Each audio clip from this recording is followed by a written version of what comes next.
Hello, Biology 322 students. Today we will be talking about frameshift mutations. Inside of our bodies, we all contain the genetic instructions for life, DNA. Deoxyribonucleic acid is a double-stranded chain comprising of two different types of bases, known as purines and pyrimidines. These purines consist of adenine and guanine, whereas the pyrimidines comprise of thymine and cytosine. Adenines pair up with thymines, while cytosines pair up with guanines on opposite sides of the DNA strand. In order to produce proteins, ribosomes read the DNA sequence in triplets, which is also known as a codon. If these codons are somehow disrupted, deleterious or beneficial effects may result. In order for us to go about our daily lives, these nucleotides must be specifically arranged in a proper manner to produce proteins essential for proper bodily function. We encounter countless environmental stresses that may lead to mutations to arise in our DNA. Mutations come about in a variety of ways, including single base changes, insertion or deletion of bases, or the rearrangement of larger sections of genes or chromosomes.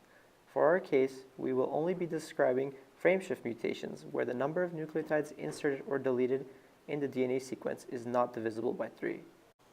In this slide, we have an example of what a frameshift mutation looks like at the molecular level. In the normal sequence, we have 3 codons which make up the amino acid sequence to the right.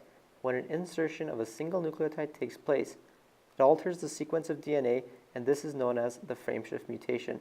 The proline in the original sequence is changed to a serine, while creating a domino-like effect, altering the rest of the codons down the DNA sequence. If, on the other hand, a triplet is inserted, it is not considered a frameshift mutation, since 3 nucleotides were inserted at the same time, not disrupting the codon sequence. Looking at our original sequence, the letters highlighted in red are the ones being deleted. Everything on the right of the A nucleotide takes its place, essentially remodeling the entire genetic code. Now there are new codons created. A frameshift mutation won't just affect a codon that's being mutated, but it's going to affect every single sequence of nucleotides following it. Focusing on the mutated sequence, all of the bases shift to form the new red-colored codons.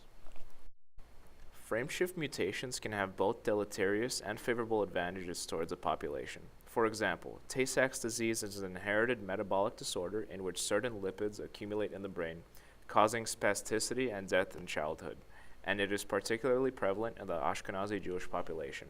It is a result of a frameshift mutation. On the flip side, a study was done in previous years that linked a frameshift mutation to resistance to infection by the HIV retrovirus. Mutations can either improve a population's overall success or can hinder it.